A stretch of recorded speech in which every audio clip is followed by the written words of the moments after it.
బుజ్జిగాడికి కథకు పునర్స్వాగతం అండి. ఈసారి ఆకు మట్టిబిడ్డ కథ చెప్పుకుందాం.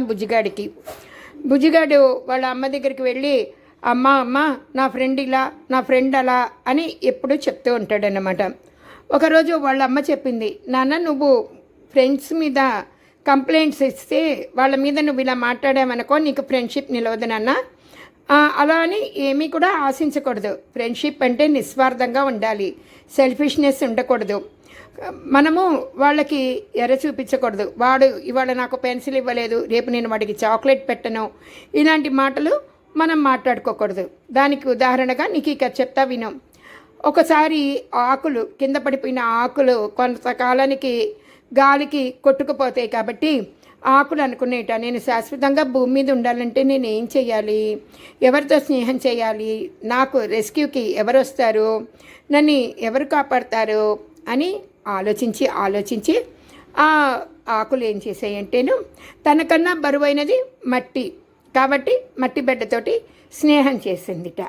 ఆ మట్టి బిడ్డతో స్నేహం చేసే ముందే ఒక రూల్ చెప్పింది, కండిషన్. ఆ కండిషన్ ఏంటంటేను, ఒకవేళ గాలి వస్తే నేను ఎగిరిపోకుండా నువ్వు నా మీద ఉండాలి అని.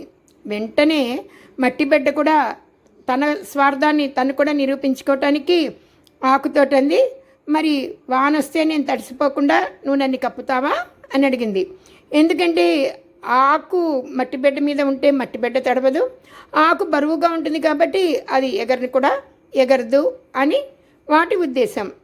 అలా వాళ్ళిద్దరూ ఒక ఒప్పందానికి వచ్చాక రాజీ పడిపోయి కొంతకాలం స్నేహం చేసుకున్నారట. అప్పుడు మన బుజ్జిగాడికి ఒక డౌట్ వచ్చింది. ఏమని అంటేను, అమ్మ మరి గాలి వాన వస్తాయి అంటున్నారు కదా అప్పుడప్పుడు, మరి ఆ రెండు కలిసి వస్తేను అని. వెంటనే వాళ్ళ అమ్మ చిరునవ్వు నవ్వుతూ, గాలి వాన వస్తే ఇంకా కథే ఉండదు నాన్న అని వెళ్ళిపోయిందిట. బుజ్జిగాడికి అప్పుడు అర్థమైంది, మనం ఇలా కండిషనల్గా ఫ్రెండ్షిప్ చేస్తే, స్నేహం చేస్తే ఆ ఫ్రెండ్షిప్ అనేది కష్టంలో ఆపదలో ఉండదు. గాలికి ఆకు ఎగిరిపోతుంది, మట్టి బిడ్డ కరిగిపోతుందన్నమాట. కాబట్టి అలా కాకుండా నిజాయితీగా స్నేహం చేయాలి అని నిర్ణయించుకుని ఆనందంగా నిద్రపోయాడు మన బుజ్జిగాడు. మన బుజ్జిగాళ్లకు ఈ కథ అర్థమైందని భావిస్తూ గుడ్ నైట్.